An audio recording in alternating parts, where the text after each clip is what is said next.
Nagulat si Audrey nang mapansin na ang rutang patungo sa kanyang bahay ang tinatahak ng sasakyan ni Nathan. Sa Quezon City ka, di ba? Tanong nito nang mapansin ang pagkasorpresa sa mukha niya. Yes, pero paano mo nalaman kung saan ako nakatira? Kunot noon na tanong ng dalaga. I'll be honest with you, pero huwag ka magagalit ha. Sinundan kita nung pauwi ka noon. Wika ng binata. Ibig sabihin, ito ang sumusunod sa kanya noong nakarang araw na kinatatakutan niya. Natapik ng dalaga ang kanyang noo. Damn, what's wrong? Nag-aalalang tanong ni Nathan. Wala, may naalala lang ako. Ang tanga mo, Audrey.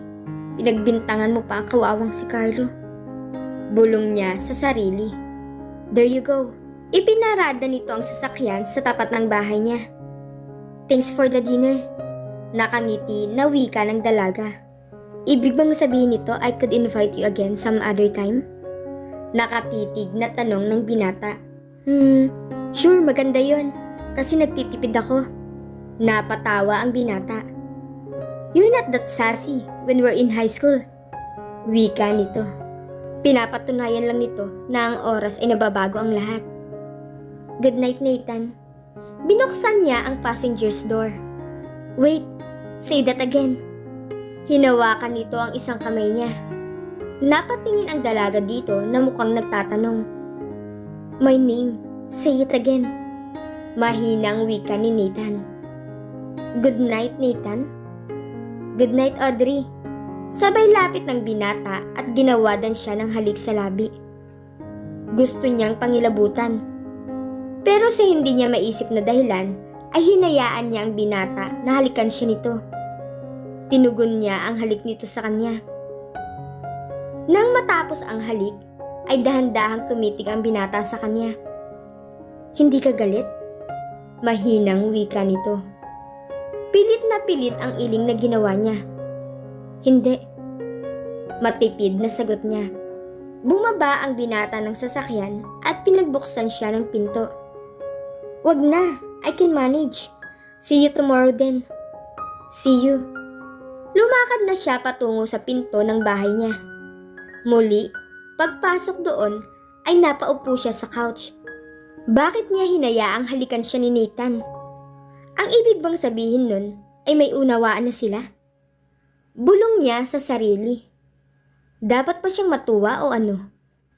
Kung ang pagbabatayan ay ang pinapakita nito sa kanya kanina sa dinner, masasabi niyang mabuting tao ito. Nagagawa na nilang mag-usap at hindi magkainisan tulad ng dati. Aside from that, kung ikukumpara kay Tristan, di hamak namang mas goal-oriented si Nathan.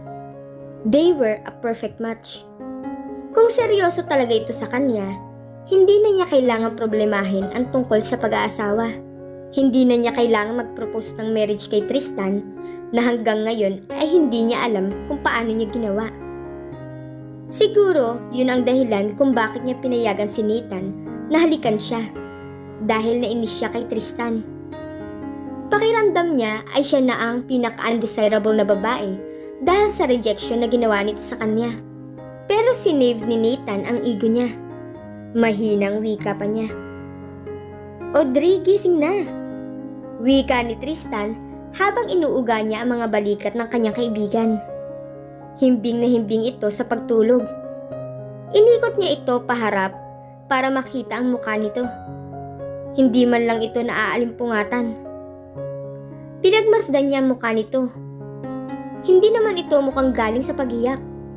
Mukha lang itong pagod na lagi na niyang nakikita.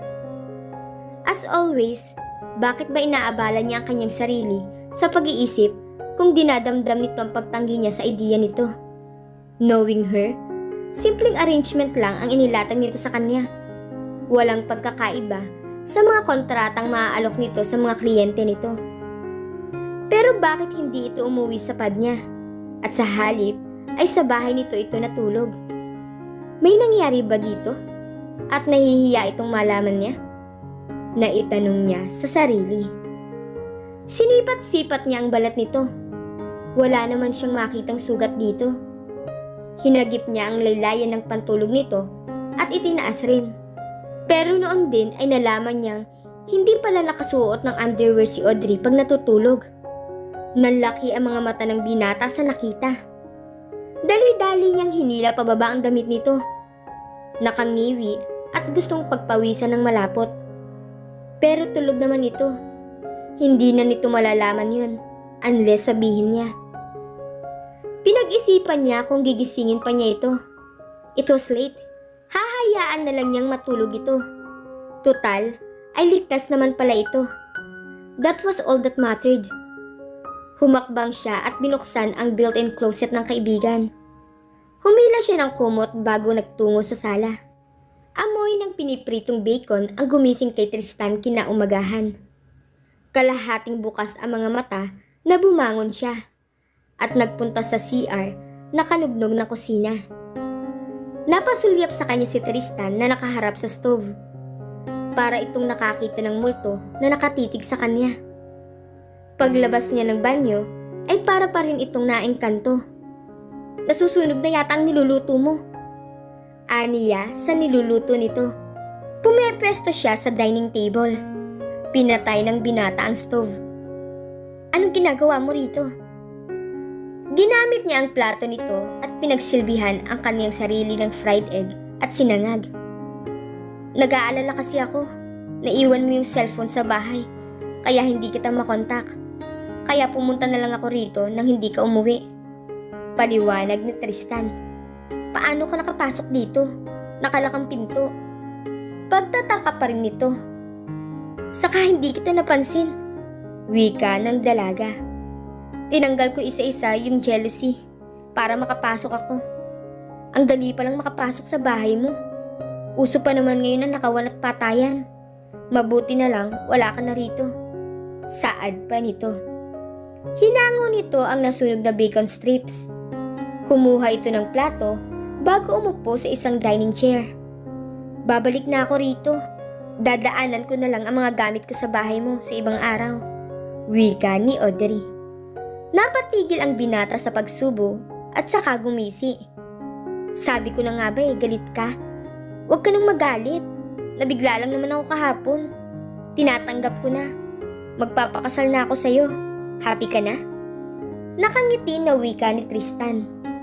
Ibinagsak ng dalaga ang hawak na kutsara at seryosong tumitig sa kanya. Tristan, don't flatter yourself. Sarado na ang offer ko. Tumanggi kang pakasal sa akin. Fine with me. Hindi na kita pipilitin. Seryoso na saad ni Audrey. Natigilan siya. What do you mean? One-time offer lang ang proposal mo? Parang sabon na pang promo? Exactly. Anyway, napilitan lang naman akong pagtiyagaan ka. Dahil ang akala ko, wala na akong ibang choice. Hindi pala. She started to eat and to his dismay, she really looked happy. Paano nangyari yun? Kunot noon na tanong ng binata. Parang nang iinis pang ngumiti ito. May iba na akong gustong pakasalan. Para akong nakajakpat sa loto dahil milyonaryo ang pamilya niya. Nakangiti na wika ng dalaga. Anong pangalan niya? Lalo nang kumunot ang noo ni Tristan. Uminom ito ng tubig bago sumagot. I won't tell you. Padadalhan na lang kita ng invitation. Pakilagay na lang sa lababo ang mga plato pagkatapos mong kumain. Kung sinisipag ka, hugasan mo na rin. Tumayo na ito at saka humakbang patungo sa banyo. Muntik nang tumilapon ang silya nang mabilis siyang tumayo mula sa pagkakaupo roon. Hinarang ng binata si Audrey. Hindi ka pwedeng magpakasal sa iba. Dahil nasabi ko na sa pamilya ko na magpapakasal tayo. Matatag na wika niya. Nalukot ang mukha ng dalaga. Anong pinagsasabi mo? Nalilitong tanong ni Audrey. Ano nga ba ang mga lumalabas mula sa bibig niya? Pero nagkasubuan na yon, kaya paninindigan niya. Tumawag ako sa bahay kahapon. I told them our plans. They were excited nang malaman nilang ikaw ang pakakasalan ko. At alam mo ang sinabi ni Mama? Finally, Tristan, you've made a right decision. Ginaya pa niya ang boses ng kanyang mama para mas convincing. Cut it out. Tristan, malilate na ako. Anitong halatang hindi naniniwala sa kanya. Fine, basta pupunta tayo sa bahay sa weekend. Pangako ko yun kay mama. Sasabihin niya raw kina papa at kuya para maipakancel ang mga appointments nila. Maotoridad na wika ng binata. Dadalaw ka sa inyo? Well, it's time.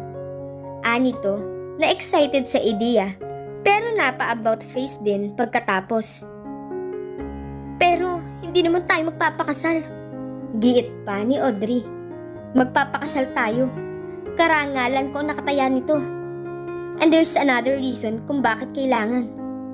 Nananakot ang tono ng binata. Natakot naman si Audrey. What? Mahinang tanong niya. Ibinulong niya iyon dito. Nanlaki ang mga mata ng dalaga. You did not. Malakas na wika niya. I did. He said. Tristan, sabihin mong nagbibiro ka lang. Inis na wika ni Audrey. Hindi ako nagbibiro. Talagang nakita ko at nahawakan ko lahat. I was ready to make love to you. Kaya lang tulog ka. Nakakawalang gana. Tila nang iinis pa na wika ng binata. Bumuka-buka ang bibig ni Audrey. Pero tila na naig ang matinding inis at pagkapahiya nito. Kaya tinalikuran siya ng dalaga at tuluyan nang pumasok sa banyo. Nakangiti naman si Tristan na binalikan niya ang kanyang kinakain. Dinig pa niya ang malakas na bagsak ng tubig sa shower na para bang gustong tanggalin niyon ang marka ng kamay niya sa katawan nito. Ano kaya ang gagawin nito kapag nalamang wala siyang nahawakan at niloloko lang niya ito nang sabihin nito iyon? Malamang na ilulublob siya nito sa kumukulong mantika habang nag-iisip ng paraan kung paano siya ito-torture-in. Bulong niya sa sarili. Maybe the marriage wouldn't be that bad at all. Kausap niya ang kanyang sarili habang pinipigilan ang sariling matawa ng malakas. Iniabot ni Audrey ang arrangement ng carnations sa mama ni Tristan na matamis ang pagkakangiti nang dumating sila sa mansyon ng mga ito sa Makati. Come, you are both expected. Parang batang pinapasok sila ni Mrs. nila sa loob ng bahay. Hinawakan nito ang kamay niya at tinitigan siya nito. You look more beautiful than the last time I saw you, Audrey. Nakangiti na wika ng mama ni Tristan. Thanks, tita. Wika niya. Call me mama. Anitong tiningnan pa siya ng makahulugan. Pilit na pilit ang pagkakangiti niya. Binalingan niya si Tristan at sa pamamagitan ng tingin ay sinanyasan ito na magbigay galang sa ina nito. Ma, humalik ito sa pisngi ng ina nito na nakairap dito. Halika, Audrey. Ipapakilala kita sa asawa ko. Hindi mo pa siya nakikita, di ba? Tanong nito. Hindi pa po. Pakiramdam niya ay kinakaladkad siya ng ginang sa sobrang excitement nito. Kung ano naman ang katuwaan nito sa pagdating niya, ganoon na lang kung isnabin nito ang bunsong anak. Nakasabay sa kanila si Tristan. Nakapamulsa ang dalawang kamay nito, habang patingin-tingin ito sa mga nakasabit sa dingding. Surprisingly, he looked comfortable as if that wasn't the same house he left behind more than 10 years ago. You're still working for Andrew? Tanong sa kanya ng ina ni Tristan. Nang unang malaman niya na kaibigan ng esposo nito ang ama ni Nathan, ay hindi na siya nagulat. They were in the same circle anyway. Yes, tita. Hinawakan siya nito sa braso, smiling sweetly. Mama, you must practice calling me that way from now on. Nakangiti pang saad nito. Nilingon niya si Tristan at sinimangutan ito sa paglalagay nito sa kanya sa ganoong sitwasyon. Nagkibit balikat lang ito. Nakadulog na sa kabisera ng mesa ang papa nito nang marating nila ang dining room. He was a fragile-looking man in his 70s. Nanginginig ang katawan nito nang tangkain nitong tumayo. Dinaluhan ito ng asawa nito at pasimpleng sinuportahan sa pagtayo. Ganito pala ang buhay may asawa pag tumanda. Sinusuportahan nila ang isa't isa. Bulong niya sa sarili. Daddy, this is Audrey. the wonderful woman I've been talking to you about. Pakilala sa kanya ni Mrs. Nila sa asawa nito. Audrey, yes, we finally met. Ibinuka ng lalaki ang braso nito at pinalapit sa kanya. Good evening, sir. Bati naman niya dito. Gusto niyang kumalas mula sa pagkakayakap nito dahil hindi siya sanay sa ganoong intimate gestures. Pero humanga rin naman siya dahil naramdaman niyang may lakas pa rin ito. Batay sa higpit ng pagkakayakap sa kanya na para bang wine-welcome siya nito sa pamilya nito. Tiningnan nilang tatlo si Tristan. You're still looking fit, old man. I wonder when and if your age will catch up with you. Wika nito at saka tinapik ang ama nito. Gusto niyang pandilatan ito dahil sa kalakasan ng pagtapik nito. Nag-alala siya para sa matanda. Mother Nature would not dare mess with me. Tinapik din ng lalaki si Tristan. And she realized it was a father and son thing. Pinagdaop ni Mrs. Nila ang mga palad nito. Fantastic! Didn't you realize the last time we all had dinner together? Audrey, take a seat beside your future father-in-law. He had been dying to meet you. Nakangiti na wika ng ginang. Ipinaghila siya ni Tristan ng upuan. Tumabi ito sa kanya. Tell us, paano ka nakumbinsi ng anak ko na pakasalan siya? Pinilit ka ba niya? Tanong ng ginang habang pinagsisilbihan sila ng mga katulong. Hindi naman po. Conscious na tugon ni Audrey. Maybe Tristan threatened her life. Napatingin si Audrey sa matangkad at guwapong nagsalitang nakakatandang kapatid ni Tristan. Formal na formal ang anyo at pagkilos nito. Totoo ba, iha? Waring na alarmang tanong ng papa ni Tristan sa kanya. Hindi po, sir. Sagot niya, saka sumubo ng pagkain. Hinalikan ni Thunder sa pisngi ang ina at tumango sa ama bago umupo sa kabilang kabisera ng dining na malayo sa kanilang lahat. I heard you're getting married. Anito nang binalingan si Tristan. I am. Tipid na sagot ni Tristan. Tumango si Thunder. Good for you. And may I add, bad for the woman you're going to marry. You're looking great, Audrey. Ngumiti ito sa kanya nang nakakaakit. Magkakilala sila nito dahil ilang beses na rin silang nagmimit nito. Ibinagsak ni Tristan ang mga hawak na kubyerto sa plato nito. What? Thunder asked, playing innocent. Don't flirt with my fiancé, Thunder. Nagbabantang wika ni Tristan. Nagulat pa siya nang akbayan at hapitin siya nito.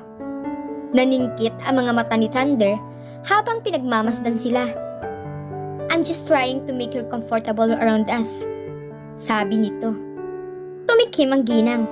Thunder, please. We don't want to scare Audrey. Baka isipin niyang ganito tayo palagi. Seryoso na wika ng ginang. Sorry. Paumanhin ni Thunder sa ina.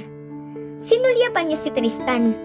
Iginalaw-galaw niya ang kanyang ulo habang nakatingin sa kamay nitong nakaakbay pa rin sa kanya.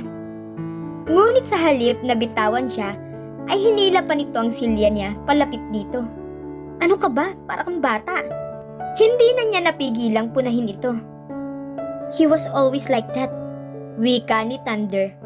Para namang nagmamaktol na tinusok-tusok ni Tristan ng hawak na kutsilyo ang steak sa pinggan nito. Napabuntong hininga na lamang siya. Hindi maaaring pakasalan niya ang binata. At may package deal pa na pamilyang kailangan niyang pakisamahan. And she was being stupid nang pumayag siyang magpunta sila roon. Bulong niya sa sarili. Inagaw niya ang kutsilyo mula rito at hiniwa ng maliliit ang karne. Pagkatapos ay ibinalik niya sa kamay nito ang tinidor. Here, eat. Kulang na lang ay itapat niya ang ulo nito na parang aso. Nginitian niya ang mga magulang nito na nakatingin sa kanila. Sorry po, may tantrums lang siya. Aniya, may plano ba kayo after dinner, Audrey? Pwede bang dito na lang kayo matulog? Tanong ng ama ni Tristan. How could she say no? Bulong niya. Wala naman po. Hindi ko lang po alam kay Tristan. Sinulyapan niya ang kanyang fiancé. May kakausapin akong kliyente bukas ng maaga. Tugon nito. You still have your clothes here, honey? Kumbinsi dito ng ina. Wala na sa uso mga yon. Sayang naman. Gusto kong ipagmalaki bukas ang mamanugangin ko sa kumpanyero ko sa club. Wika pa ng padre de pamilya. Sino, Daddy? Tanong ng ginang. Si Andrew. Tatalunin ko pa siya bukas sa golf. Wika ng Ginoo sa esposa. Golf? Kaya pa ba nitong maglaro ng golf? Tanong niya sa isip. Baka magkalasa ng mga buto nito. Bulong ng dalaga sa sarili. I heard that Nathan is now managing the family business. Sabad ni Thunder. Sinulyapan siya nito. Waring kinukumpirma ang nakalap na balita. Dahil alam nito sa innovator siya nagtatrabaho. Tumango naman si Audrey. So, kumusta siyang boss?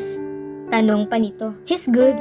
He has a lot of bright ideas, not just for the company, but for the employees as well. Totoo ang sinasabi niya.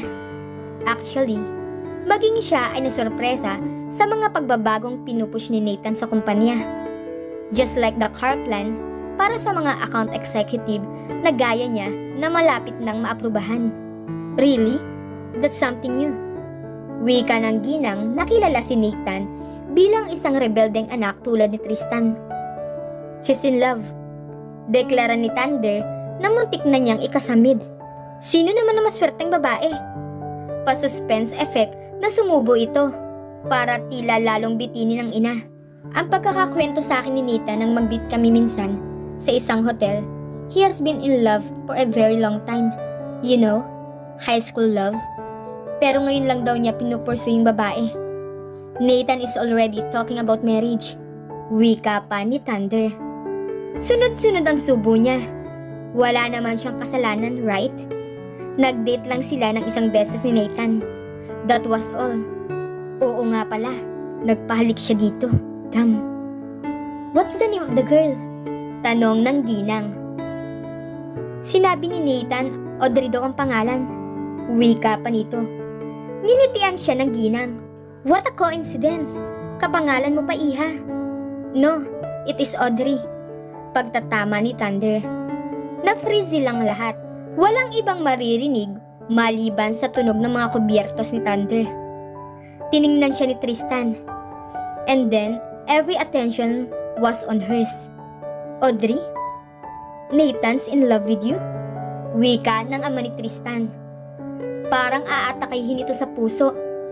Wala po akong alam, promise. Itinaas pa niya ang isang kamay niya. Hinawakan ang ginang sa balikat ang esposo. It is not surprising. Daddy, Audrey is a beautiful woman. Tiyak na marami siyang admirers. Nakangiti, nawika pa ng ginang. But are you sure Tristan didn't force you to pretend as his fiancé? Hindi na kami magtataka kung hindi mo siya totoong kasintahan. What are you trying to say, Thunder? Na nagkukunwari lang siyang dalawa? Wika ng Ginoo sa mataas na boses. Sorry, ma. Sinabi ko lang nabalitaan ko. Pakiramdam niya ay sasabog ang ulo ng ama ng mga ito sa nalaman. Sir, alam niyo pong hindi namin magagawa yun.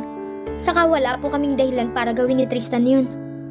Ako at si Tristan po ay magkaibigan na ng napakatagal na panahon. Siguro po, hindi kami ganun ka-inlove pa sa isa't isa, pero bigla siyang nalito ng sasabihin at napatingin siya kay Tristan para humingi ng tulong. Tumayo ang binata. Excuses for a moment. Hinila siya nito palabas ng komedor. What do you think you're doing? Sita nito nang makarating sila sa poolside sa likod ng kusina. Sorry, nadulas ako. Hindi ako sanay magsinungaling. Paliwanag ng dalaga. Pinandilatan siya nito. Really? Inis na wika ni Tristan. Ikaw naman ang may pakana nito, di ba? Sinabi ko nang may iba akong pakakasalan. Pero ipinilit mo pa rin ang gusto mo. Inis na wika ni Audrey. At sino ang lalaki papakasalan mo? Si Nathan? Bakit hindi mo sinabi nagkabalikan na kayo? Nakakunot ang noo na wika ng binata. Hindi kami. Nakita niya ang ginang na nakatingin sa kanila. Ma, you still have that annoying habit of yours na makinig sa usapan na may usapan. Sita rito ni Tristan. Halatang hindi ito natuwa sa pagsulpot ng ina. I'm not listening, Tristan. As a matter of fact, kadarating ko lang. Pwede mo ba kaming iwan muna ni Audrey sandali? Wika ng ginang. Tila nag-alangan si Tristan. Tinanguan na lang niya ito bilang kumpirmasyon na hindi siya aamin hanggat kaya niya. Kaya wala itong dapat ipag-alala. Nang makaalis na ito, ay ipinasyal siya ng ginang sa hardin ng mga ito. Ano ba talaga ang usapan niyo ni Tristan, Audrey? Tanong nito. Kung sabuatan po ang tinutukoy niyo, tita, wala po. Totoong nagpaparamdam po sa akin si Nathan, pero wala po siyang nababanggit tungkol sa kasal. Isa pa, wala po akong balak na maapektuhan ang relasyon namin ni Tristan dahil sa kanya. Wika niya. Mukhang hindi kumbinsido ito. Mas pinili mo si Tristan kaysa kay Nathan? But it's difficult. Seryoso na wika ng ginang. Sino po? Si Tristan? Yes, I know you two couldn't be marrying. You're just too good for him. Tumaas ang isang kilay niya sa sinabi nito. Why a mother like her would say such a thing? Totoo nga yata ang sinasabi ni Tristan na may favoritism ito sa mga anak nito. Bulong niya sa sarili. Bakit naman po? Tristan is a beautiful man. Maswerte ang babaeng papakasalan niya. And he's not doing bad because he had already proven himself. Kaya niyang mabuhay mag-isa. Paliwanag pa ni Audrey. I know, but living on his own still didn't make him right. He's a high-spirited and hard-headed man. As a child, I'm proud of his guts. But lately, nanghihinayang ako sa potensyal niya. He could be so much more. Hindi isang ahente lamang. Giit pa ng ginang. Wala naman po masama sa ginagawa niya. Pagtatanggol niya kay Tristan. Pero may mas malaki siyang obligasyon.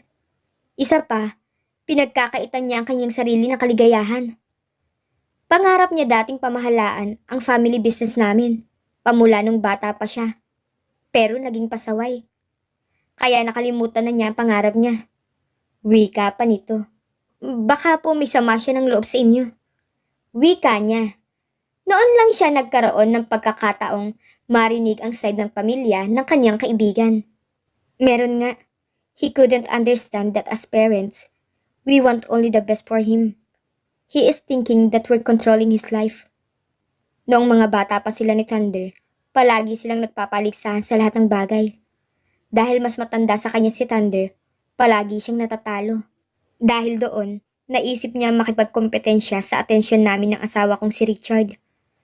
Pero mahal namin silang pareho.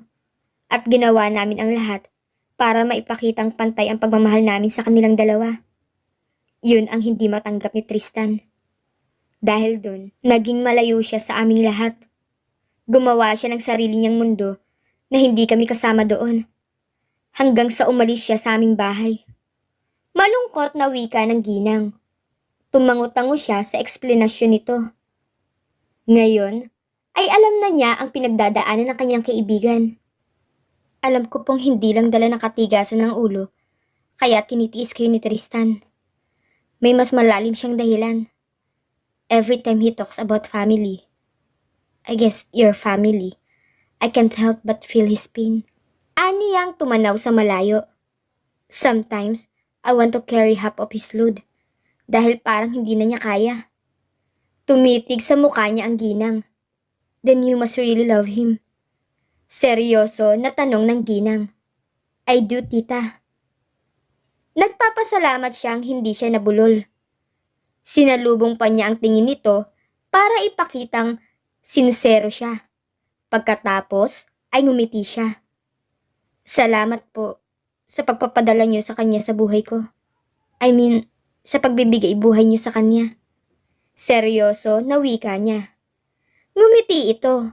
Ngiting halatang na-touch sa sinabi niya. Iyan mismo ang gusto kong marinig mula sa babaeng papakasalan ng anak ko.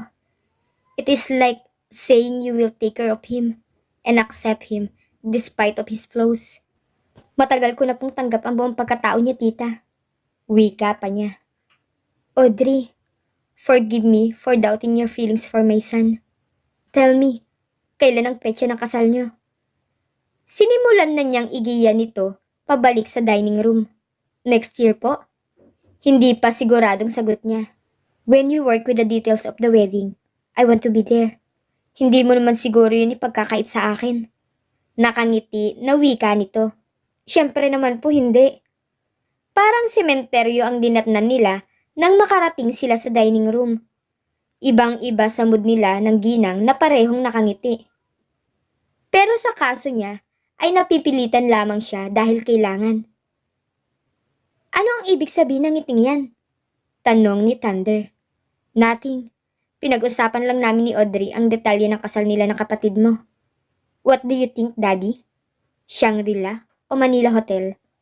Pinisil nito ang balikat ng esposo bago inuko pa ang upuan nito. Everyone seemed to be excited. Maging siya ay nag-react nang sabihin ni Tristan na simpleng kasalan lang ang naiisip nito.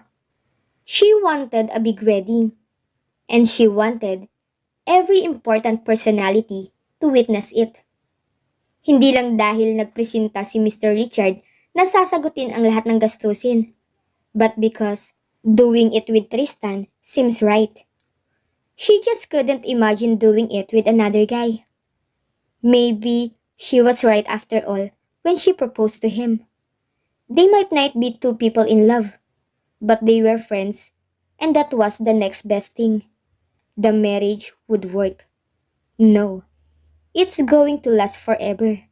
Wika niya sa isip. Anong napag-usapan niyo ni Mama? Bakit paniwalang-paniwala siya sa acting natin? Tanong ni Tristan kay Audrey. Nagmamaneho ito at halatang masayang-masaya sa kinalabasan ng kanilang palabas. Kumbinsido siyang nagmamahalan tayo. Nawika niya. Good, very good. She turned to him. He said, good. Pero nung tumingin siya dito, seryoso ang anyo nito at malungkot. Bakit? Tanong niya. Ngumiti ang binata. Anong bakit? I'm happy. Wika ng binata. Happy? Japix ang ngiti mo. Hahampasin na lang niya ito nang may mapansin siya.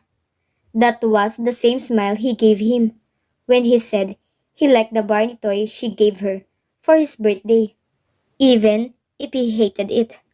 And come to think of it, that was how he smelled every day. Oh my God, Tristan! She screamed at his face.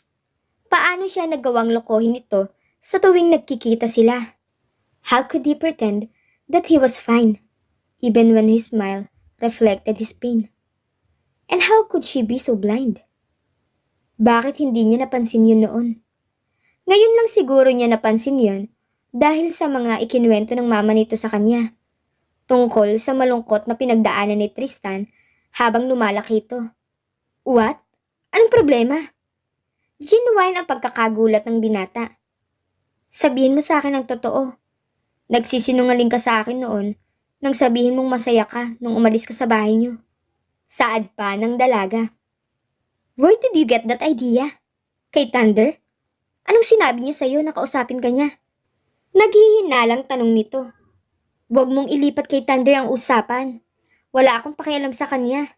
Your mother said you created your own world. You despise your family, and that is far from what you said that they sent you away by their criticism.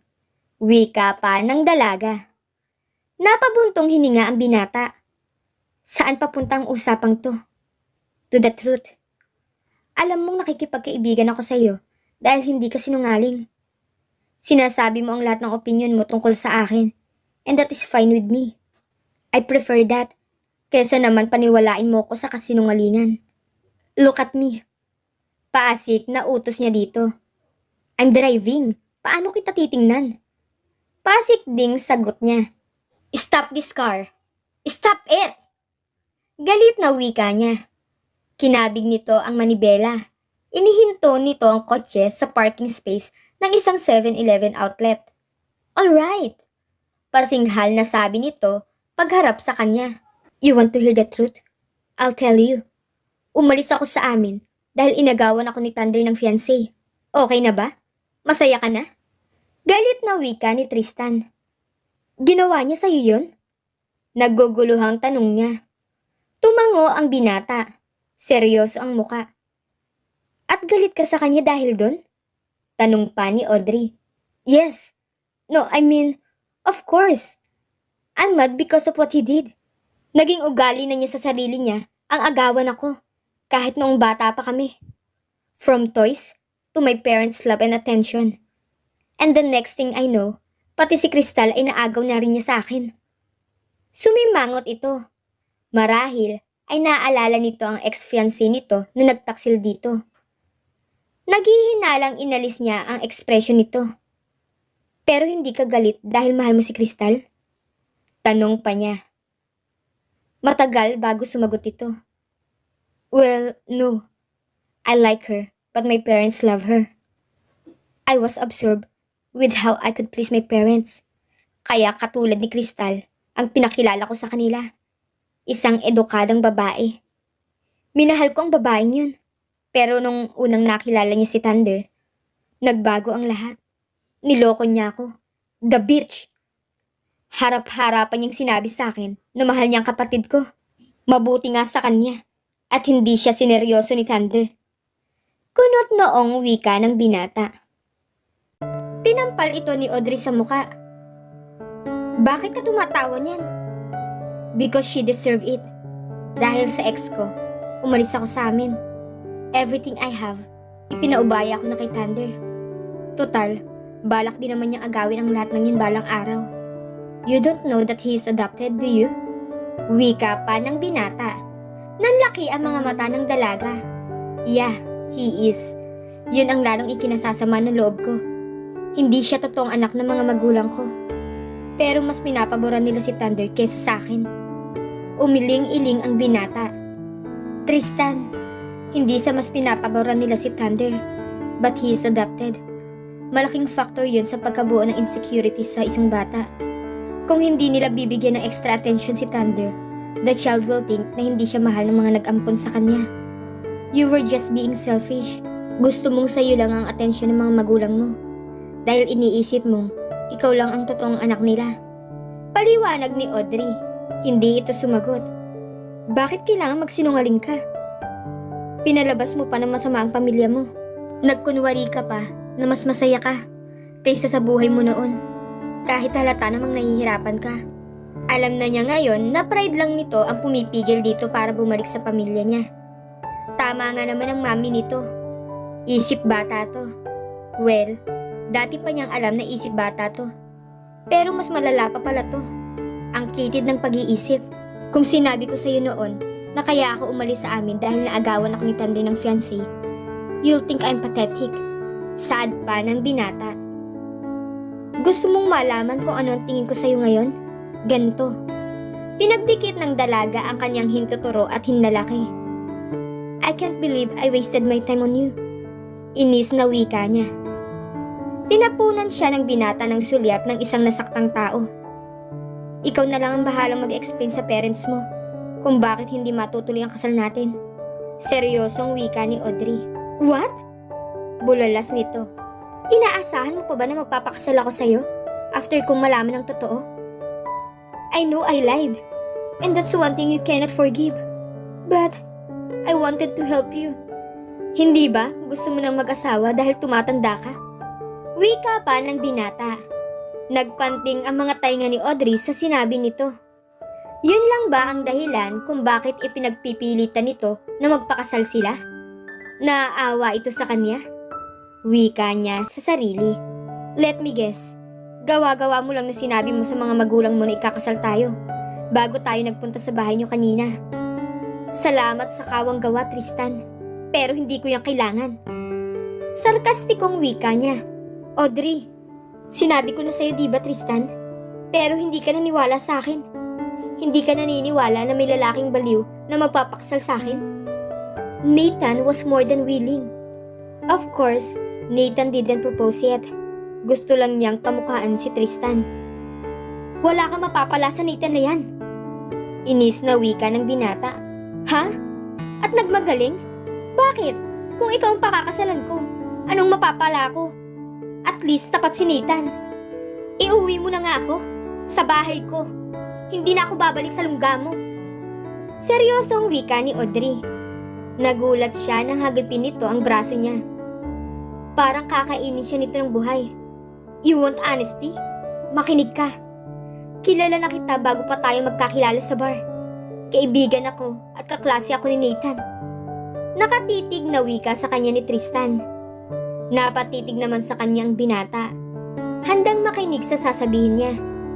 Gusto na kita noon pa. Pero mas naunang nagsabi si Nathan na liligawan ka niya. And I can compete with him because he's my friend. Isa pa, nang makita ko kung paano mo siya sinupalpal, nawalan ako ng lakas ng loob. Pumihit siya sa gawi ng pinto upang lumabas, ngunit hindi siya pinayagan nito. What now? I thought you wanted to hear the truth. I'm telling you now, gusto na kita. 15 years ago pa. Tristan, ayoko ng ganyang biro. Pasinghal na sabi ni Audrey. Sure, pretend that you don't believe me. Nang gabing magkakilala tayo sa bar, yun ang gabing naglayasak sa bahay namin. I have no one. And then I saw you. Sa akala mo, paano tayo naging malapit? Dahil kilala kita. Alam kong sinisigawan mo ang lahat ng lalaki nagpapakita ng interes sa'yo. Nakatikim ako ng pagtataray mo sa bar. Pero hindi ako nag-back out. Nagpabalik-balik ako hanggang sa maging magkaibigan tayo. That was my plan. I wanted you to be my friend. And from there, umaasa ako na magiging tayong dalawa. Tumigil ka, Tristan! Putol ni Audrey sa sasabihin pa ng binata. Hindi ito nagpaawat. Pero ang hirap mo pa rin abutin kahit magkaibigan tayo, Audrey. 10 years at ganoon pa rin ang relasyon natin. Magkaibigan lang. Ilang beses ko nang tinangkang magtapat sa'yo. Pero alam kong lalayo ka sa akin kapag ginawa ko yun. Nang sabihin mo sa akin na magpakasal tayo, nakita ko ang katuparan ng lahat ng paghihintay ko. Nagkunwari lang ako na nabigla ako at ayoko sa ideya mo. Pero ang totoo, bala ko rin namang sabihin sa'yo kinabukasan na ituloy natin. Kaya lang, bigla mong binawi at sinabi mo na may papakasalan ka ng iba. Seryoso na wika ng binata. Kaya nagsinungaling ka at sinabi mong nasabi mo na sa mga magulang mo? Ako sa niya. Anong gusto mong gawin ko? Hayaan ka magpakasal kay Nathan? No way! I've been dying to make you mine since I was 16. Shut up! Hindi niya lubos maisip na may damdamin na ito sa kanya kahit noon pa. Alam ko na hindi mo gustong marinig. Ang mga sinasabi ko ngayon, ang pagtatapat ko ng pagmamahal ko sa'yo. Dahil gusto mong paniwalain ang sarili mo na walang magmamahal sa'yo habang buhay. Pero mali ka, Audrey. Dahil ako, mahal kita. Mahal na mahal kita. Buong pagmamahal na wika ni Tristan. Nawala ng imik ang dalaga sa loob ng mahabang sandali. Lahat ng sinabi ng binata ay nagpapalito sa kanyang isipan. Tara na umuwi sa bahay. Noon, hindi niya magawang tawaging tirahan ang isang bahay. At maliban kay Tristan, hindi niya magawang tawaging kaibigan ang isang kaibigan. It just sounded too intimate. Because once she had a family, but there were never a family to her. Iba na ang pakiramdam ni Audrey nang humiga siya sa kama ni Tristan at ginamit ang kumot at una ng binata. Kung noon ay nagbibigay yon ng security sa kanya, kahit ayaw niyang aminin sa sarili, now, it was plain uncomfortable. Too many lies. When she was young, her mother said she loved her. When her mother died, her father said he would take care of her from then on. Pero pawang salita lamang ang mga iyon na ang kahulugan ay kabaliktaran. At eto ngayon, naging tapat na sa kanya si Tristan. Pero natatakot siya sa pwedeng mangyari. Mas gugustuhin pa niya na magkaibigan lang sila. Dahil kapag lumampas pa doon, hindi na niya alam kung paano i-handle yun. Kung magkakaroon ng relasyon, at paano kung hindi naging maganda ang relasyon nila. Ano na ang mangyayari sa kanilang dalawa? Nothing could make her believe na may magtatagal sa mundo, higit sa buhay ng tao. Love, just like what an old love song said. Wika niya sa sarili. Bumangon siya at lumabas ng silid upang uminom ng tubig. Natigilan siya nang makita si Tristan na nakaupo sa sofa. Nakatitig ang binata sa kanya. Pinili niyang ignorahin ito. But never had she been this aware of his presence. Tumayo ito at nagtungo rin sa kusina. Biglang tumibok ng napakalakas ang puso niya. Can't sleep too? Yeah, too hot. Natigilan siya sa pagsasalin ng malamig na tubig sa baso nang marinig niya ang sinabi nito. Napatingin siya sa mukha nito. Nagpasalamat siya at hindi siya na-misinterpret nito. But then again, bakit siya naglalagay na rin ng mali siya? Marahil, yun ang ayaw niyang mangyari sa relasyon nila bilang magkaibigan. Ang mahaluan iyon ng berde. Humila ito ng silya. Pinaupo siya rito noon. We have to talk. Seryoso na wika ng binata. Sure, pero tatayo na lang ako. Baka antukin ako. Ayaw lang niyang mapalapit dito. Tumango ito. Audrey, maiintindihan ko kung magdedesisyon ka na ayaw mo nang tumuloy rito pagkagaling sa office bukas. Ihahatid ko na lang ang mga gamit mo. Seryoso na wika ng binata. Tumango siya. Thank you. He was looking at her lips. I know we can't be friends anymore. It's impossible. Tinungga niya ang tubig. Ninenervyos ba siya? Pinahid niya ng likod ng palad ang nabasang mga labi at baba. Pagsulyap niya rito ay nakita niyang nakatitig ito sa mga labi niya. Sobrang discomfort ang naramdaman niya. Humakbang ito ng isa palapit. Gusto kong magsabi pa sa iyo ng isa pang katotohanan. Noong gabi na hinalikan kita, wala akong iniisip na ibang babae. Dahil alam kong ikaw yun at nawalan ako ng kontrol sa sarili ko. At nang maramdaman ko ang mga labi mo, nakalimutan ko ang pangalan ng girlfriends ko. Kaya tinawag ko siyang Katie. Nakakatawa diba? Dahil sa halik na yon, nabago lahat. Tumango-tango ang dalaga. Funny. Yun lang ang nasabi niya. And that night, when I came to your house, hindi ko talaga hinawakan yung ano mo. I just made that up. Pero nakita ko. I mean, aksidente lang. Bawi nito. Her smile slipped. Do you have to embarrass me? Sorry. Gusto ko lang isettle lahat ng kasinungalingan sa pagitan nating dalawa bago tayo maghiwalay ng landas. Every night, I dream about you. And even with my eyes open, it's you I'm thinking of. But I won't tell you the details dahil baka itimanda mo ko. Gusto niyang matawa at isipin niyang joke lang lahat ang sinasabi ni Tristan. Pero hindi. Ano pa? Tanong niya dito. Mahal kita, Audrey. Natural na natural ang pagkakasabi nito niyon. Kaya ang tumango na lang ang nakaya niyang gawin. And I want to kiss you. Nakatitig na wika pa ng binata. Muntik na siyang mapabuga ng hapitin nito ang baywang niya. Hinaplos-haplos nito ang mga pisngi niya bago ibinaba ang mukha nito sa mukha niya. Habang nakatitig siya sa papalapit na mukha nito, ang nasa isip niya ay itulak ito. Pero hindi naman niya magawa. Hindi siya kumikilos hanggang lumapat na ang mga labi nito sa mga labi niya. Doon siya biglang natauhan. Pinilit niya kumalas dito, pero hindi siya pinakawalan nito. Tristan, ano ba ang ginagawa mo? Tumigil ka! Wika ng dalaga, pero patuloy pa din siyang hinahalikan ni Tristan. Hindi na malaya ni Audrey na naisandal na siya ng binata sa pader. At ang isang kamay nito ay unti-unting inaalis ang pajama niya. At ang isang kamay ay nakasuporta sa leeg ng dalaga. Hindi niya makuhang magalit. Sa halip ay nakiliti siya sa ginawa nito. At muntik pa siyang mapabungisngis. Pero nagsimula na naman siyang malito nang halikan ng binata ang leeg niya. Pero katakatakang naglaho na ang lahat ng pagpaprotesta niya. She was just anxious of the whole thing. Pero hindi sa puntong gusto pa rin niyang pigilan ito. Dahil aaminin niyang may nararamdaman siyang kakaiba sa ginagawa nito. Hindi na-imagine ni Audrey na magagawa ni Tristan na halikan siya nito sa leeg at magugustuhan niya. Umangat ang ulo ng binata. Ikinulong nito ang mukha niya sa mga palad nito. For once, Audrey, kiss me. Kiss me like you'll die if you won't. Nakikiusap ang tinig at mga mata nito. Hinalikan siya ni Tristan sa noo, pababa sa tungki ng ilong, at muling sinakop nito ang kaniyang mapupulang labi. Alam niyang may girlfriend ito, na marami itong babae sa buhay nito, at hindi niya nakakalimutan ang pagsisinungaling nito sa kanya. Pero sa kabila ng lahat ng yon, ay mainit pa ring tinugon niya ang halik ng binata. Siguro nga, nabaliw na siya ng tuluyan.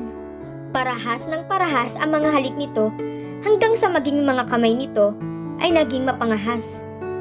Kumilos ang mga yon at binuksan ang mga botones ng pajama top niya. Itinulak nito mula sa mga balikat niya ang pajama top niya hanggang sa mahubad na yon sa kanya. Pinaghiwalay nito ang mga labi nila at sandaling pinagmasdan ng dibdib niya. Tulad na nakagawian, wala siyang suot na undergarment sa ilalim ng pantulog niya. "Let me love you tonight." Paanas na wika nito. May kasama rin pakiusap. "Tristan, I will love you tonight." Anito nang maramdaman ang pag-aalinlangan niya. Binuhat siya nito at dinala sa silid nito. Maingat na ibinaba siya ng binata sa kama nito. Nakatitig ang binata sa kanyang mga mata habang unti-unting inaalis ang kanyang damit. Ibinaling ni Audrey ang mukha niya sa ibang direksyon, only to find herself staring at his naked body when he settled beside her. Inangkin nito ang mga labi niya habang ang kamay nito ay abala sa paghatak pababa sa tanging suot niya sa pang-ibabaw na katawan. Parang hindi na siya binibigyan nito ng pagkakataong umatras pa. Hindi pa rin siya sigurado sa kanyang sarili. Kaya lamang ay hindi niya kayang pagkaitan si Tristan. Higit sa lahat, hindi niya kayang itanggi sa sarili ang isang bagay na gusto rin niya. "What am I doing?" Tanong ng isip niya. All of a sudden, ay lalaki na ang tingin niya kay Tristan at hindi na isang kaibigan. At bakit ganoon ang reaksyon ng katawan niya sa bawat haplos nito? Bulong niya sa sarili. "Tristan." Anas niya sa pangalan nito, pero hindi nadala ng pagpoprotesta, kundi isang pakiusap na pawiin nito ang pag-auhaw na nilikha nito sa kanya. "Mahal kita, Audrey. Maghihintay ako kahit gaano pa katagal. Mahalin mo lang din ako." Buong pagmamahal na wika ni Tristan. Pinaghiwalay na nito ang mga hita niya. Hanggang sa tuluyan nang nagpadala sa pagmamahal si Audrey, nilasap nila ang pagmamahala ng bawat isa. Nakaramdam siya ng sakit, pero saglit ring nawala yon. Tila may gusto siyang abutin, at abot kamay lang yon hanggat kasama niya si Tristan. Walang mapahuhap na salita si Audrey pagkatapos ng mainit na sandaling pinagsaluhan nila ni Tristan. Nakahiga siya ng patagilid sa kama at paharap dito na hinahaplos nito ang tagiliran niya habang nakatitig sa mukha niya. "Don't tell me." "Tell you what?" "That I most killed you." Nagbibirong wika nito. Naalala niya ang green joke nila noon. Napailing siya. "Crazy. Ikaw naman ang nag-complain noon na mabigat ako." Hindi pa rin ito tumitigil sa pagbibiro, tulad noong una silang magkakilala sa bar.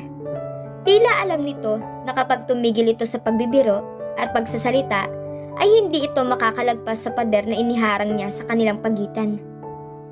Hindi naman nakakamatay yan. Nagbibirong ibinaba niya ang tingin sa ibabang bahagi ng katawan nito. Napakaliit. Nakangiting wika ni Audrey. "To? What?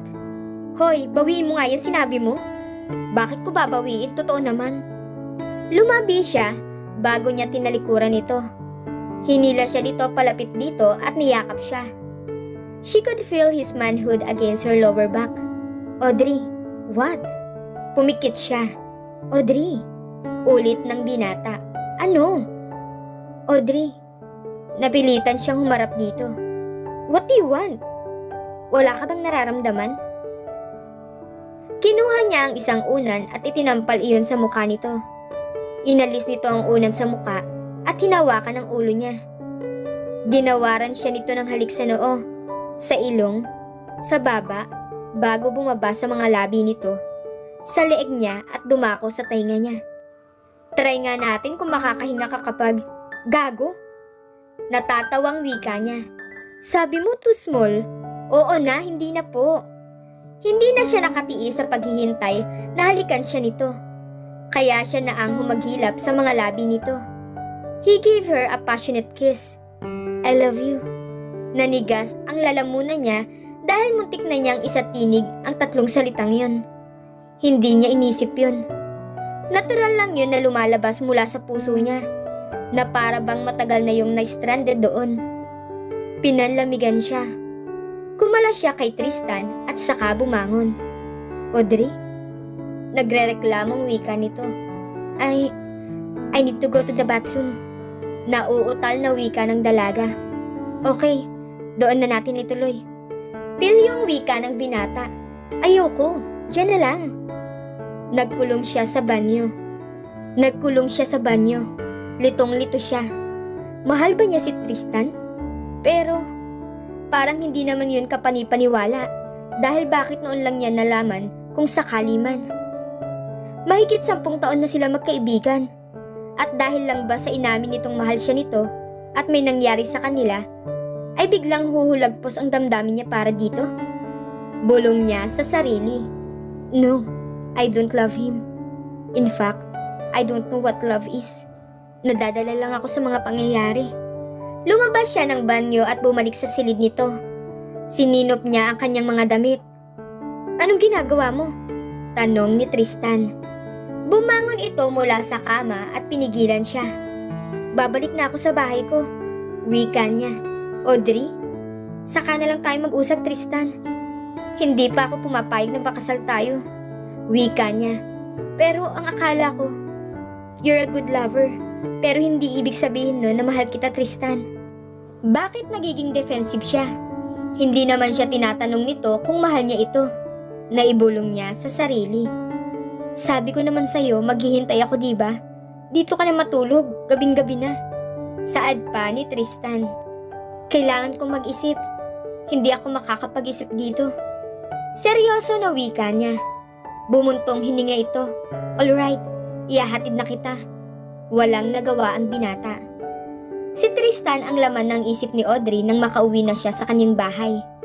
His teasing eyes and thick lashes, the sensual mouth. Hindi mahirap mahalin ito. Iyon ay kung naniniwala sa pag-ibig ang isang babae. Pero hindi siya. Siguro, ang bagay na yun ang pumipigil sa kanya na pumayag na magpakasal dito. Dahil ngayong alam na niya na may damdamin ito sa kanya, nape-pressure siyang suklian iyon. Pero hindi niya maibibigay ang gusto nito. Aasa lang ito sa wala. He deserves someone else. Isang babae na mamahalin ito at hindi siya yun. Hindi niya gustong maging miserable ang buhay nito kapag ikinasal sila dahil sa paghihintay nito sa isang bagay na hindi niya pinaniniwala ang nag-e-exist. Hindi sila compatible. Hindi sila maaaring magpakasal. Bulong niya sa sarili. Napatingin siya sa telepono sa side table na katabi ng couch. Iniangat niya ang receiver at i-denial ang numero ni Tristan. Hello? Aniya nang marinig ang boses ng binata sa kabilang linya. Hindi ka rin ba makatulog? I told you, dapat dito ka na lang natulog. Nagtatampo pa ring wika ni Tristan. I've made a decision, Tristan. Naging alerto ang binata and puno ng pag-asang wika nito. I can't marry you, Tristan. Seryoso na wika ni Audrey. Ano?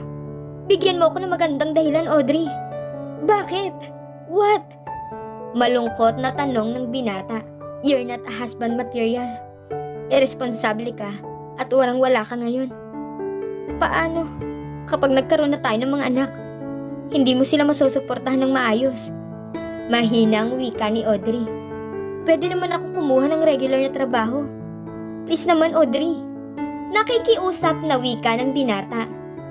Hindi ko na mahihintay yun. Isa pa, kahit magkaroon ka pa ng regular na trabaho, hindi mo pa rin mapapantayan si Nathan. Pagkasabi niyon ay ibinaba na niya ang receiver. Parang may pumipiga sa puso niya dahil alam niyang nasaktan niya si Tristan sa pang-iinsultong ginawa niya. Pero kailangan niyang gawin yun. Sorry, Tristan. Kailangan kong gawin to. Iyak na wika ni Audrey. Biglang nagring ang telepono at nang iniangat niya ay ang malungkot na tinig ang narinig niya.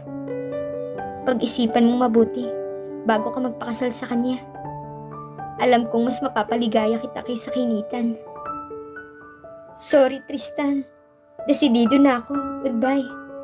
Sabay tulo ng luha ni Audrey. Audrey, please. Napalunok siya. Isang bahagi ng pagkatao niya ang gusto nang magpasundo sa binata. Ano? Mahal na mahal kita. Hindi ako mabubuhay nang wala ka. Sana pagbigyan mo ako na mahalin kita, Audrey. Wika pa ng binata. Goodbye, Tristan. Binaba na niya ang telepono bago pa magbago ang isip niya. Ilang sandali pa ang dumaan, ngunit hindi na uli nagring ang telepono. Audrey? Okay ka lang ba? Tanong ni Lynn nang dumating siya sa opisina kinabukasan. Yeah, sort of. Naupo siya sa kanyang upuan at napatitig sa computer monitor. Wala pa siyang tulog, pero pinili niyang magpunta sa opisina dahil wala siyang gagawin sa bahay niya. Anong problema? Tanong ng kaibigan niya. Nothing. Nginitian niya ito ng pilit. Nandito si Sir Andrew. Si Andrew? Nabiglang tanong niya. Oo, ibinili ni Sir Nathan na magpunta ka sa opisina niya pagdating mo. Hihintayin ka raw nila ni Sir Andrew. Saad pa ni Lynn. Sumulyap siya sa relo niya. Late siya ng kalahating oras. Kanina pa siguro siya hinihintay ng mag-amang Nathan at Andrew. Dapat ay iniisip niya kung bakit gusto siyang makausap ng mga ito. Pero si Tristan ang laman ng isip niya. Ginugulo ng binata ang utak niya. Bakit ngayon pa, Tristan? Bulong niya sa sarili. Bakit ang sama ng ugali mo, Audrey? Bakit kailangan mo siyang pahirapan? Sumbat sa kanya ng konsensya niya. Good morning, Sir Nathan and Andrew. Bati niya nang pumasok siya sa opisina. Tinanguan siya ng mag-ama. Sir Nathan? Pabirong wika ni Andrew sa anak. Masyadong formal yang si Audrey, Dad eh. Sabi ni Nathan. Upo ka, Audrey. Inukup pa niya ang isang upuan sa tapat ni Andrew. Natutuwa siyang makita ito. Pero hindi pa rin matanggal sa isipan niya si Tristan, kaya hindi niya maipakitang excited siya sa muli nilang pagkikita. How are you, Andrew? Tanong ng dalaga sa boss niya. I'm doing great, Audrey. Kayo ni Nathan, kumusta kayo? Tila may panunodyo na tanong nito. Pakiramdam niya ay may ibang kahulugan ang tanong nito. Okay, though mas gusto ko pa rin na ikaw ang boss ko, she said jokingly. Ouch! Sabi ni Nathan na halatang nagbibirong nasasaktan. I told you, walang papalit sa akin kay Audrey. Nagmamalaking wika ni Andrew. I got you something. Dinampot nito ang pahabang box na nakapatong sa mesa at iniabot sa kanya iyon. Hindi ko yata ito matatanggap.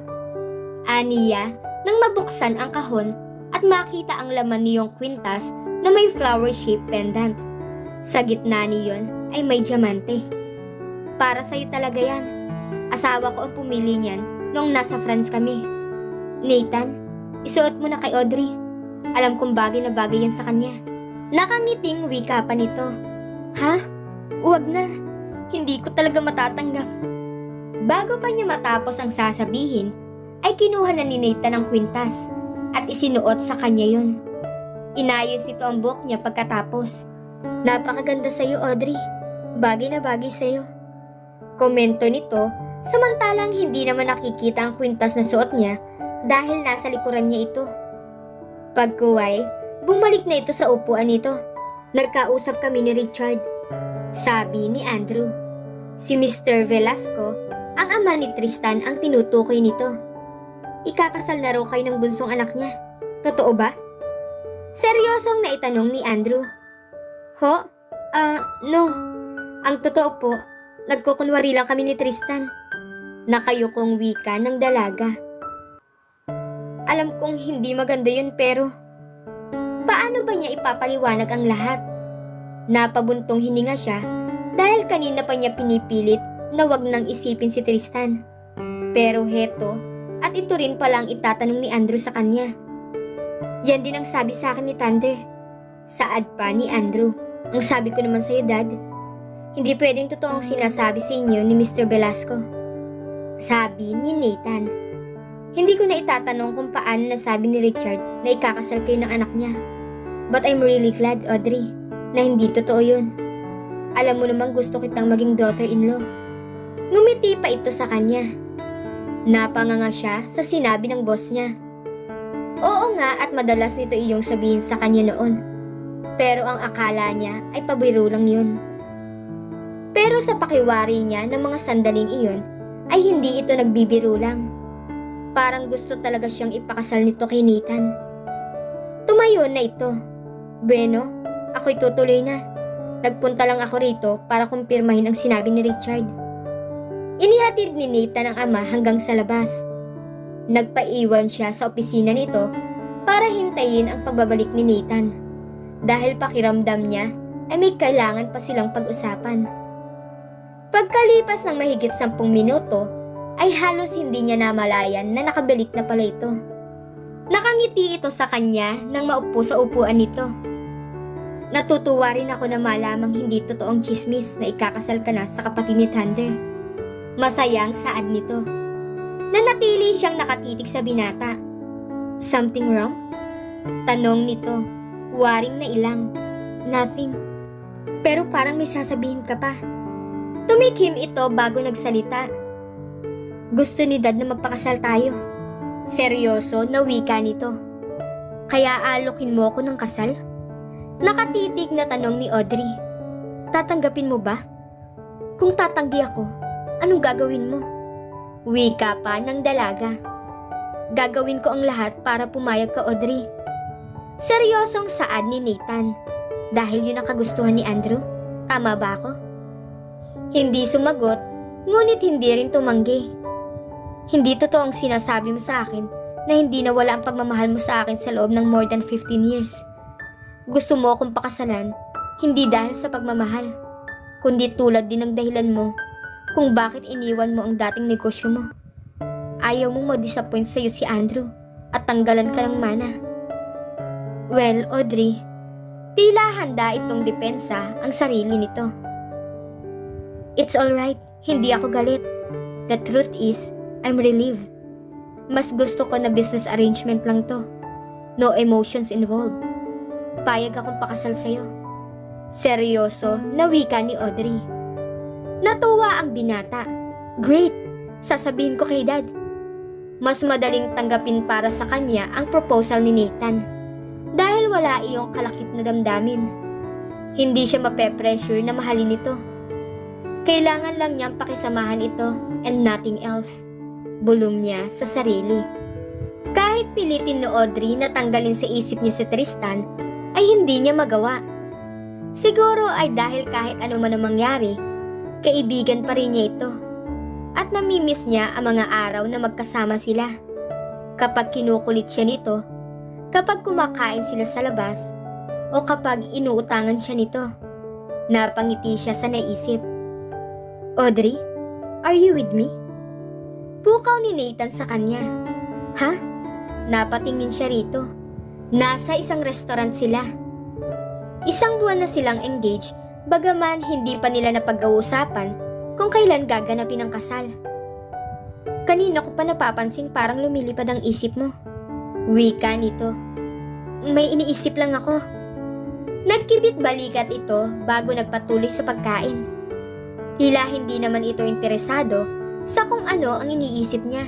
Ganon ba sila kapag nagsasama na sila? Walang pakialamanan sa iniisip o nararamdaman ng bawat isa? Naibulong niya sa kanyang sarili. Pero iyon naman talaga ang gusto niya, hindi ba? Ginalaw na rin niya ang kanyang pagkain. Natigilan siya nang mapatingin sa entrance door. Kumabog ng malakas ang dibdib niya nang makita niya si Tristan. Kahit malayo pa lamang ito, at kahit formal na formal ang suot nito na 3-piece suit, madali pa rin niyang nakilala ito. Kilos pa lang nito ay kabisadong kabisado na niya. May kumurot sa puso niya dahil may kasama itong babae. At hindi iyon mukhang cheap katulad ni Katie. Mukha itong edukada at may class. Maganda rin ito. Iginiya ang mga ito ng head waiter sa mesang malapit sa kinaroroonan nila ni Nathan. Hindi niya inialis ang tingin sa mga ito. Sinong tinitingnan mo? Tanong ni Nathan bago lumingon sa direksyon na tinitingnan niya. That's Tristan, right? Hey, Tristan! Bati ni Nathan sa binata. Shit! Pwede bang mawala na lang ako rito? Napatingin sa kanila si Tristan at ang kasamang babae nito. Ayaw sana niyang malaman ito na nakita niya ito na may kasamang ibang babae. Pero parang may sariling isip ang mga mata niya. Binigyan niya ito ng alanganing ngiti. Hindi naman ito mukhang nagulat na makita siya. In fact, walang reaksyon ang mga mata nito. Nakalimutan mo na ba ako, Tristan? Pinagalitan niya ang kanyang sarili. Bakit siya malulungkot kung nakalimutan na siya nito? Dapat nga ay matuwa siya kung mangyayari yon. Niyaya nito ang kasamang babae na lumapit sa kanila. Hi Nathan. Hi Audrey. Fancy meeting you here. Sabi nito. Olga Bagon, right? Tanong ni Nathan sa babaeng kasama ni Tristan. Yes. How did you know? I saw you last Saturday sa Rigodon Ballroom. Hindi nga lang ako nagkaroon ng chance na makilala ka. Nandun ka rin pala sa launching ng book ni Raph? Tanong pa ni Nathan. You're a friend of Raph? Nakita ko kayo magkasama all throughout the night. He's my cousin. Oh, I know you and Raph were... Never mind. Hey Tristan, why don't you and your date join us? Anyaya dito ni Nathan. Sure. Lumapit si Nathan sa tabi niya. Naupo si Olga sa left side ni Nathan. Dahil apatan lang ang mesa, nakatabi niya si Tristan. Hindi naman siya tinitingnan nito. Pero naiilang pa rin siya sa presensya nito. Hindi rin siya komportable na magkakasama silang apat. Kung bakit naman kasi nagkataong nagkita-kita pa sila roon.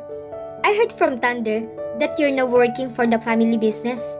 Tanong ni Nathan. Yeah, matipid na tugon ni Tristan. Hindi niya alam yun. Simula nang sabihin niya kay Tristan na si Nathan ang pakakasalan niya, ay wala na silang communication. Ipinatawag siya ni Mrs. Velasco dahil gusto raw siyang kausapin ito.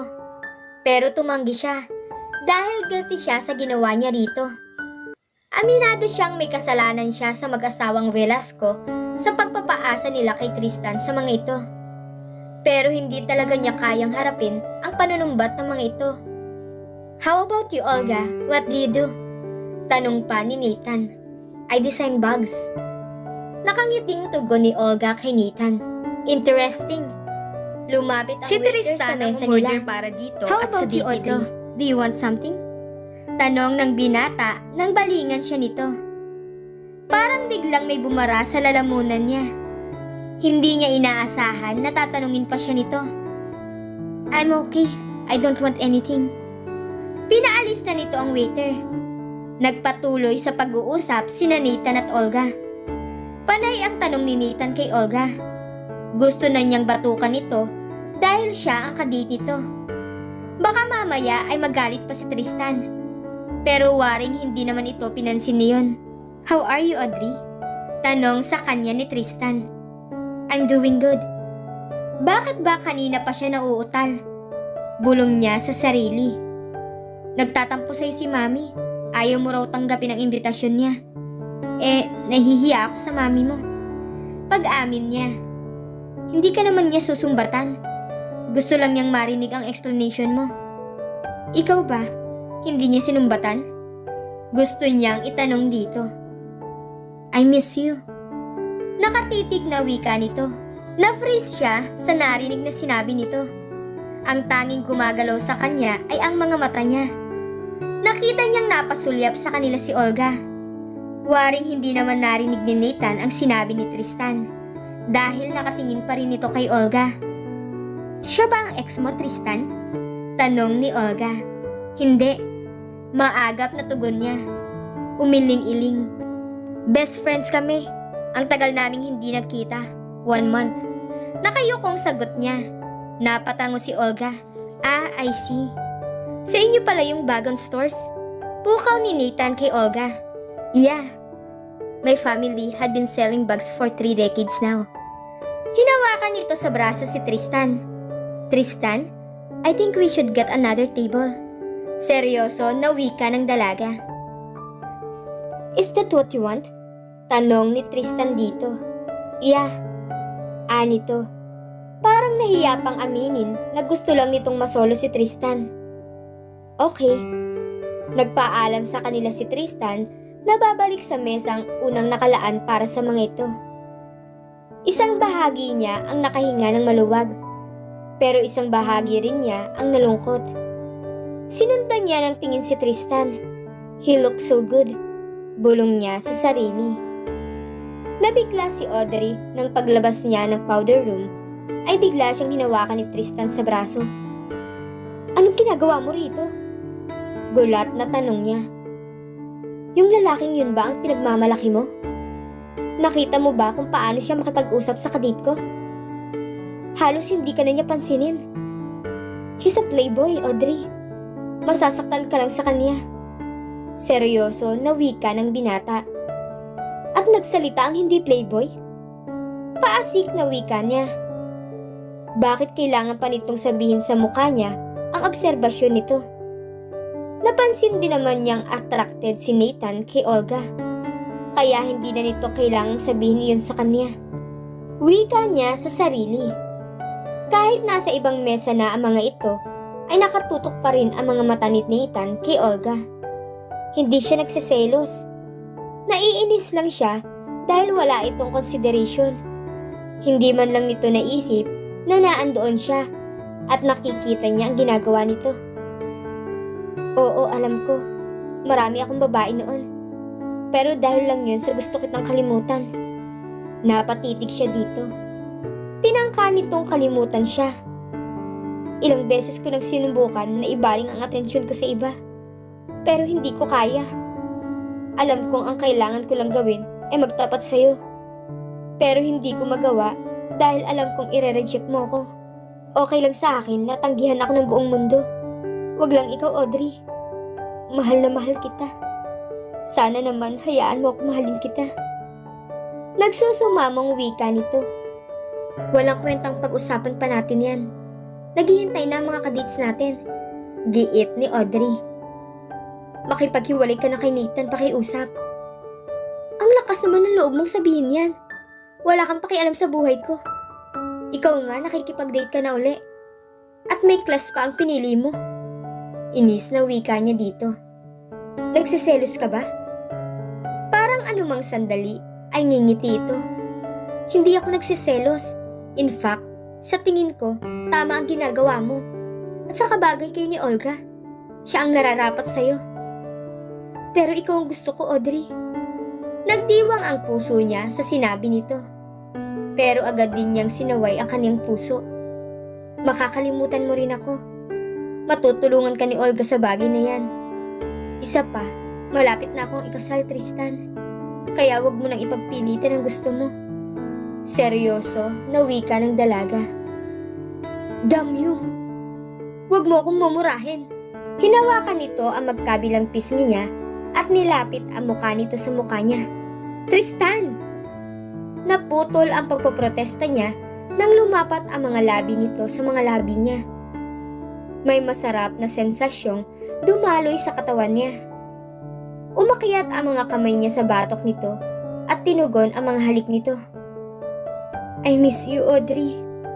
Bulong nito nang sandaling paghiwalayin nito ang kanilang mga labi. She miss him too. Hindi na niya yon maitatanggi sa kanyang sarili. Habang patagal ng patagal, ay palalim ng palalim ang halik nito. Hindi niya alam kung saan nagpunta ang hiya niya at nagagawa niyang makipaghalikan dito sa pampublikong lugar. Tago naman iyon sa mga kumakain sa restaurant. Still, hindi malayo na may makakita sa kanila. He thrust his lower body against her lower body. Tila naging likido ang mga buto niya nang maramdaman ang arousal nito. Maging siya ay nararamdaman ang pagkabuhay ng pagnanasa. Hinagip nito ang seradura ng powder room ng mga babae. Ipapasok na lang siya nito roon nang marinig niyang may nagsalita. Tristan? Pareho silang napalingon sa pinanggalingan ng tinig na yon. It was Olga. Maya-maya ay sumulpot din si Nathan. Bigla ang pagkalas niya kay Tristan. Pahama ka talaga, Tristan!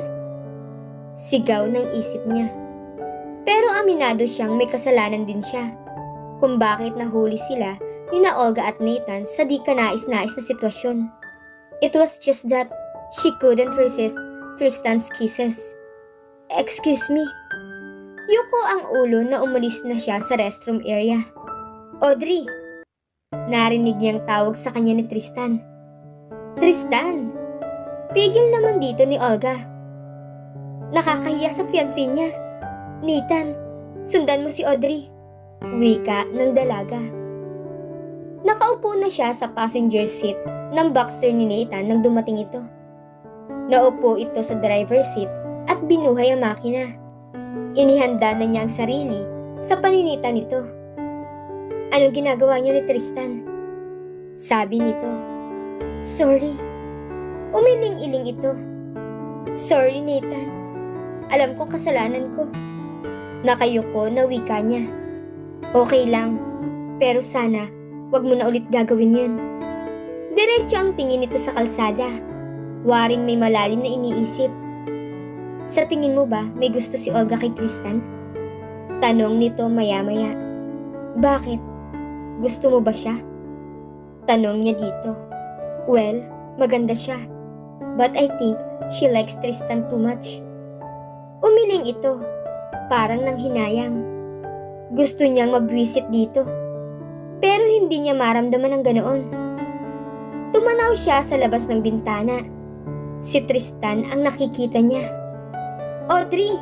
Audrey!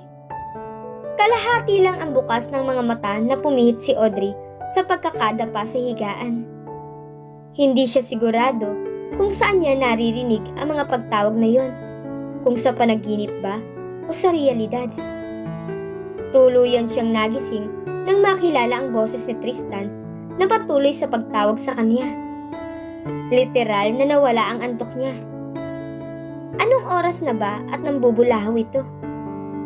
Sumulyap siya sa alarm clock. 12:15 ng umaga. Napasimangot siya. Audrey, my love! Buksan mo ang pinto! Patuloyin mo ako! Wika pa nito. Bago pa magreklamo ang ilang kapitbahay niya, ay pinagbuksan na niya ito ng pinto. Anong kailangan mo? Paasik na bungad niya rito. Ngising-ngisi ito. Good evening. Kinintalan nito ng mabilis na halik ang pisngi niya. Ano ba? Pinahid niya ang kanyang pisngi. Bit-bit ang gitara na pumasok ito sa loob ng bahay. Pagkatapos isara ang pinto. Bakit ka ba nagpunta rito? Gabing-gabi na. Makikitulog sana ako. Pakiusap nito. Ano ka, sineswerte? Inis na wika niya. Nginisian lang siya nito. Tuloy-tuloy ito sa silid niya. Hoy! Huwag kang pumasok dyan! Naupo ito sa gilid ng kama niya. Saka ibinaba ang gitara sa kutsyon. Break na ba kayo ni Nathan? Nakangiti na tanong nito. Bakit kami magbe-break? Magpapakasal kaming dalawa. Tumaas ang isang kilay ni Tristan. Hindi pa? Eh bakit nagte-text siya kay Olga? Tinetext niya si Olga? Gulat na tanong niya. Oo. Paano mo nalaman? Itinext sa akin ni Olga. Tinatanong nga niya kung ano raw ang totoong relasyon natin. Nagtataka siya kung bakit nakita tayong, napangiwi siya nang ipaalala nito sa kanya ang nangyari kanina. Kasalanan mo. Paninisi niya rito. Kinalabit nito ang mga kwerdas ng gitara. Nagustuhan mo rin naman. Pwede ba, Tristan? Hindi ako nagigilty sa ginawa ko. Hindi ko naman girlfriend si Olga. Sinabi ko na sa kanya na hindi ako interesadong makipag-date. Pero pinilit niya ako. Wika nito. Hindi ka rin naman mayabang, no? Sarkastiko ang wika niya. Yun naman ang totoo. Yung Nathan mo. Bakit niya pinapadalhan ng mga corny na love messages si Olga? Samantalang magpapakasal na kayo. Titig na wika pa nito. Wala ka nang pakialam doon. Nauutal na sagot niya. Ewan ko sa'yo. Kinuha na nito ng tuluyan ang gitara at kinalabit ang mga kwerdas. Tristan, umuwi ka na. Speaking of umuwi, alam mo bang bumalik ako sa amin dahil sa'yo? Nagmakaawa ako kay daddy na payagan niya ako magtrabaho ulit sa kumpanya niya. Ang sabi mo kasi, ayaw mo na naghihirap na asawa.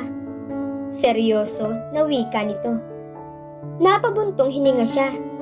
Hindi naman totoo na ayaw niyang magpakasal dito dahil madalas na itong walang pera. Idinahilan lang niya yun. Bulong niya sa sarili. That's good for you. At least, nagkaayos na kayo ng parents mo. Tipid na sagot niya. Pwede mo na ba akong pakasalan? Buong pagmamahal na wika nito. What? Pwede mo na ba akong pakasalan? Ulit nito na tanong dito. Tristan, magseryoso ka nga kahit minsan.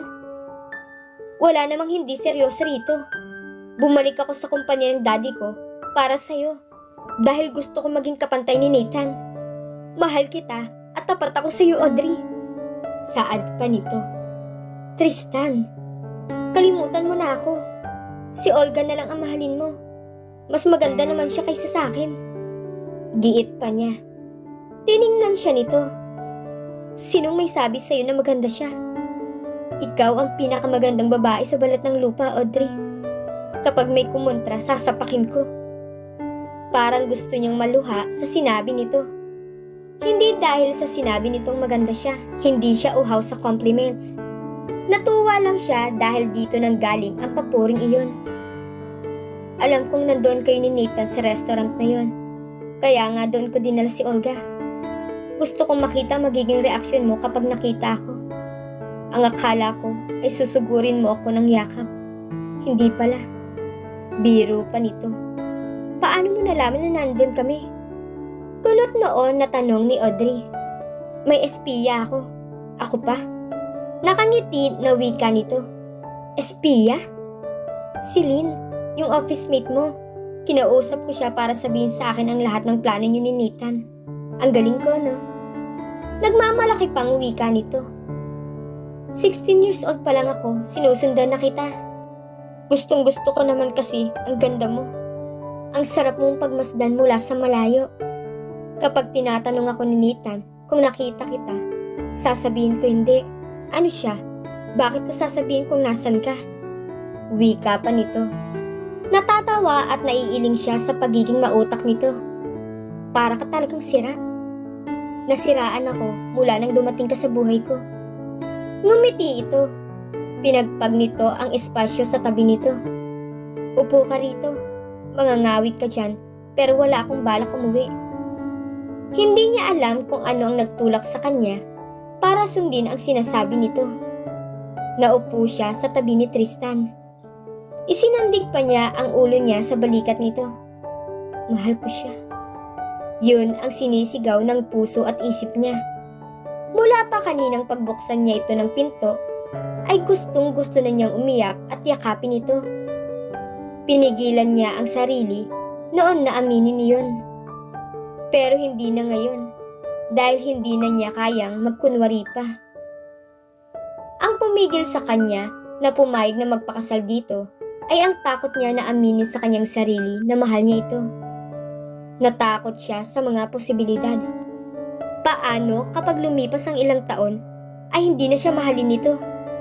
Maghahanap kaya ito ng iba? Mga bagay na kinatatakutan niya.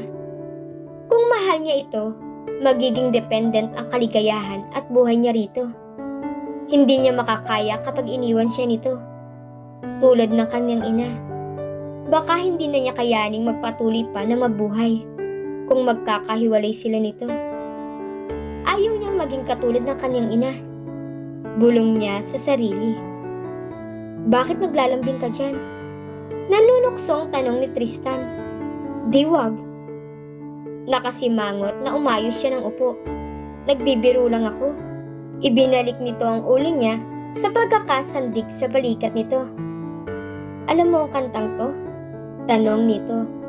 Saka nag-umpisang tumugtog sa gitara. Isang nakaka-inlove na kanta ang inawit ng binata para sa kanya. Makalipas ang ilang sandali, ay humarap sa kanya at tumitig ang binata. Audrey, ikaw ang isa sa mga tao na nagpahalaga sa akin. Ikaw ang nagturo sa akin kung paano magpatawad. Nagtiwala ka sa akin ng buong puso at sobra akong nagpapasalamat dahil binigyan mo ng kulay ang buhay ko. Mahal kita noon at patuloy kitang mamahalin habang ako'y nabubuhay. Mahal na mahal kita, Audrey. Buong puso na wika ni Tristan. Naiiyak naman na yumakap si Audrey. Mahal na mahal din kita, Tristan. Pinilit ko nang hanapin sa iba ang pagmamahal na gusto ko makamtan.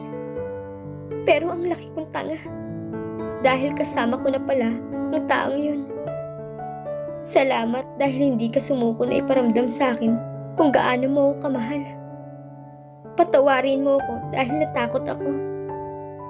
Natakot ako na masaktan at iwan ako.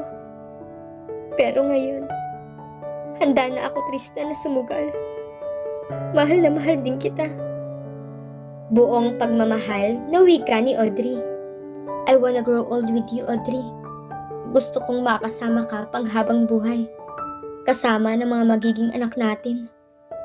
Sisikapin ko na maging karapat-dapat sa pagmamahal mo. Gagawin ko ang lahat para sa'yo at ikaw lang dito sa isip at puso ko. Tumitig ang binata sa mga mata ng dalaga. Audrey, will you marry me? Buong pagmamahal na tanong ni Tristan. I love you, Tristan. And yes, I will marry you. Napangiti naman ang binata. Kita sa mga mata nito ang sobrang kasiyahan. Ginawaran siya nito ng halik sa kanyang mga labi at buong puso namang tinugon ni Audrey. Hindi man nila agad naamin sa isa't isa ang nararamdaman nila, pero kapalaran pa din ang nagpapatunay na silang dalawa ang itinadhana para sa isa't isa. At dito na po nagtatapos ang huling kabanata ng Serendipity. Maraming salamat po.